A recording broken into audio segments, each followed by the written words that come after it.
Falem aí, meus queridos assistentes de palco. E também minhas paquitas, que eram as assistentes de palco da Xuxa. Que é um nome bem melhor, paquitas, do que chuchetes. Enfim, cá estamos, meu povo, na frente do Estádio Olímpico Luiz Companys. Não vou mentir para vocês, foi uma saga achar lugar aqui. Inclusive, eu queria mostrar-lhe o museu que estava com as luzes acesas. Não está mais. Então, cá estamos para falar de Barcelona 1-0 para cima do Sevilha.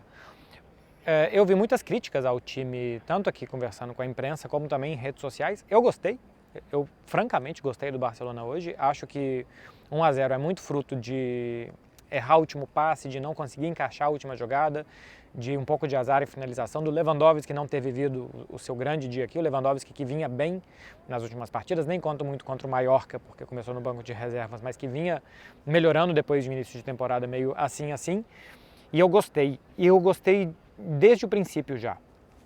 Tem uma coisa na filosofia de jogo do Barça que é a seguinte: quando o plano A não está dando certo, o plano B é fazer o plano A melhor ainda. O Barcelona tomou 8 gols, né, nas primeiras 7 rodadas do Campeonato Espanhol, coisa que tinha demorado 23 rodadas para tomar na temporada passada, e o que dava para se esperar? Que o Xavi ia tentar equilibrar o time protegendo mais a defesa. E o Xavi dobrou a aposta. Cara, ele colocou um time hoje com 2 laterais super ofensivos, com 4 atacantes e com Gavi e Gundogan na base do meio campo, né, como os 2 volantes, por assim dizer, se bem que o Gundogan teve muito mais o Cancelo ao lado dele do que o próprio Gavi, que eram os 2 meias ofensivos do Barcelona até outro dia. O Barcelona começou a temporada com Oriol Romeu e De Jong, e Gavi e Gundogan eram os meias ofensivos do time, até a chegada de João Félix, até começarem as rotações, enfim, até a data FIFA. Ou seja, o Xavi deu um passo à frente contra um bom time, que é o time do Sevilha. O Mendilibar montou esse time no meio da temporada passada para contra-atacar. É assim que o Sevilha gosta mais de jogar, e o Xavi montou um time para jogar em cima do Sevilha. É um time que a gente já percebeu nos 2 últimos jogos, depois do jogo contra o Celta, muito mais agressivo. É um time que está disposto a ter mais 1 contra 1, que está disposto a mais bola em profundidade, a mais gente correndo do que aquele jogo mais plano, né? De tocar e tocar e tocar, e que às vezes fica muito morno e pouca coisa acontece. E acho que o jogo contra o Celta foi um aprendizado para que essas coisas não podem acontecer, que o Barcelona não pode praticamente abrir mão de agredir o adversário por muitos minutos, como fez contra o Celta. Outra coisa é apressar o jogo demais, é correr demais. Eu acho que não foi o que aconteceu. E acho que o time jogou bem. De vez em quando eu vou me coçar aqui, tá? Porque tem uns mosquitinhos aqui. Então de vez em quando eu vou abaixar para me coçar. E acho que o time jogou bem. Gostei do Rafinha enquanto jogou de meia pela direita.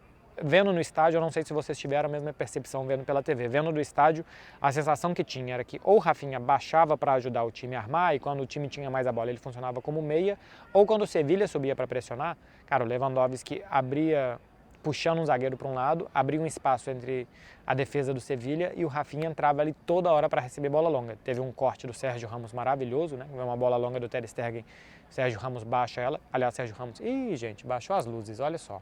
Vai continuar assim mesmo, não vai ter outro jeito não. E o Sérgio Ramos baixa a bola muito bem nesse momento, mas a intenção de usar o Rafinha nas costas do zagueiro, com o espaço que deixava o Lewandowski, era muito boa. Além disso, o que o Rafinha tem de muito bom com a bola no pé é aquele passe em arco, né? Aquele passe que ele dá com a perna esquerda, girando a bola para o outro lado. E tanto ele pode fazer isso jogando como um ponta para cruzar a bola na área, mas como ele está como meia, fazer isso para girar a bola para o outro lado e para pegar João Félix ou Balde nas costas da defesa também é uma arma muito boa. Então, no final das contas, meio que parecia um invento do Xavi improvisando nos 2 últimos jogos em situação de jogo, e hoje ele começou assim. O time estava bem, até porque o Rafinha é muito elétrico, então eu acho que ele dá uma recomposição e uma pressão na frente melhor do que o Barcelona vinha fazendo. Eu estava gostando. O que o Rafinha não faz tão bem é o domínio. O domínio dele é um pouco longo. Teve uma bola, por exemplo, que escapou, que o Sevilha teve uma boa chance porque recuperaram num passe do Ter Stegen para o Rafinha no pé. Quando a bola é na frente, aí vai melhor. Mas a bola no pé, normalmente o domínio, a bola escapa um pouco dele.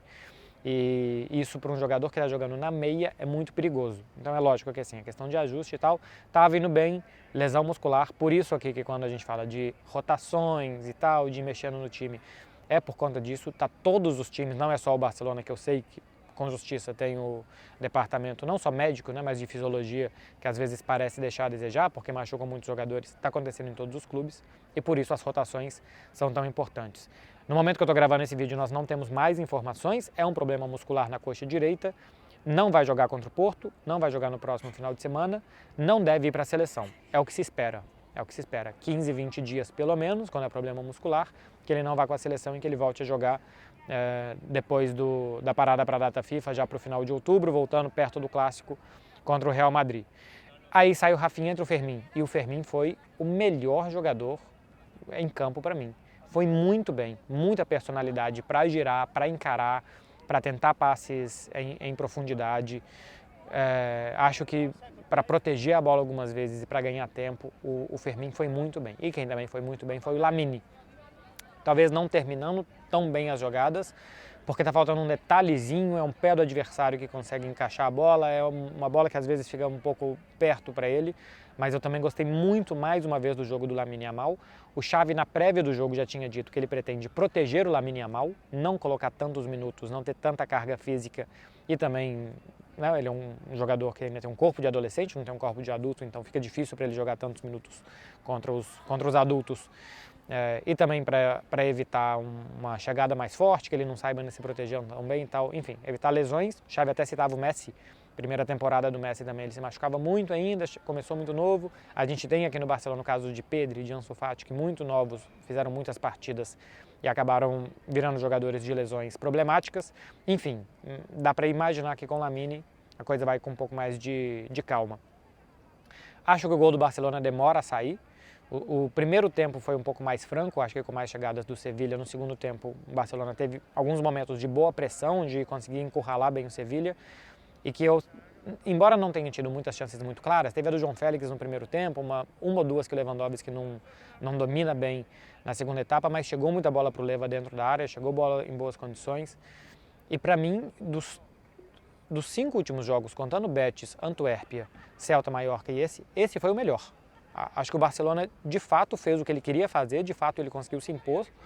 É porque se os gols saem antes, se o gol sai antes, a tendência de que o jogo se abrisse e ficasse bom para o Barcelona seria maior e eu acho que podia ter saído com um resultado melhor, ainda melhor, né, do que a vitória, um resultado mais amplo.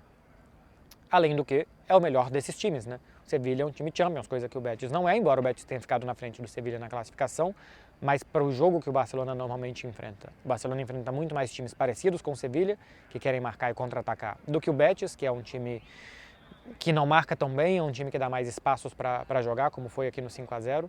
Enfim, eu até perguntei para o Xavi depois na coletiva, depois do jogo, sobre a evolução. Depois do jogo contra o Antuérpia, era a segunda goleada, ele disse, é o melhor momento futebolístico desde que eu cheguei, e se seguirmos assim, podemos brigar pelo título. Não falo brigar pelo título, podemos competir na Champions. Eu falei, olha, depois dessas 2 goleadas você falou isso, e agora, depois de 3 resultados mais justos, você acha que está tendo evolução? Ele falou, contra o Celta não, mas hoje sim. Hoje o time fez tudo o que eu queria que fizesse. Eu vou nessa linha também. Acho que taticamente o Barcelona foi muito bem. Tecnicamente, alguns jogadores como Cancelo, Gavi, Firmin e Lamine muito bem. O Gundogan de primeiro volante funcionou melhor do que mais à frente, deu muito bom sentido ao jogo. É claro que quando o Barcelona precisa combater mais, o Gundogan ali vai deixar coisas a desejar, mas nesses jogos que o Barcelona vai governar mais, ele faz isso muito bem também. Então, hoje quem teve um pouco abaixo era o Leva e o João Félix. E acho que talvez por isso o Barcelona não tenha feito os gols que criou jogo para fazer. Porque os 2 jogadores, talvez com mais pólvora, com mais poder de fogo, não estavam no seu melhor dia e podiam ter oferecido mais. Enfim, meu povo, é isso. Veremos contra o Porto. Acho que vai ser um jogo mais ou menos parecido. O Porto muitas vezes sobe para marcar muito forte. É um time muito físico, muito experiente, assim como o Sevilla, uma das maiores médias de idade de La Liga. Acho que o Pepe ainda está machucado e não vai jogar. O Porto teve um jogo muito difícil contra o Benfica, né? Foi no mesmo horário daqui, mas assim, jogador expulso no primeiro tempo, muito desgaste físico, tem alguns problemas de lesão. Enfim, é um jogo que o adversário do Barcelona chega machucado, o que pode ser bom para o Barça, no final das contas. Pode ser algo positivo para o Barcelona tentar se aproveitar dessa fase do Porto. Só para finalizar, mais 2 coisas sobre o jogo daqui. O futebol tem dessas histórias, né? Que o Sérgio Ramos, quando se encontra com o Barcelona, faz o gol da vitória do Barcelona. Quando o Sérgio Ramos se encontrou com o Lamine Yamal, foi numa entrada de campo no Camp Nou, 7 anos atrás. E hoje o Lamine Yamal participou da jogada que o Sérgio Ramos fez o gol contra. Agora acabou, foi tudo. E eu vou ficando por aqui então. Olha aí, sexta-feira é convidativo. A partir de agora é isso daí. Acabou, ninguém é de ninguém. Sejam felizes, aproveitem o final de semana e vão curtir. Nem vou falar que a defesa do Barcelona achei um pouco fácil demais de entrar. Beijo, meu povo, boa sexta, tchau.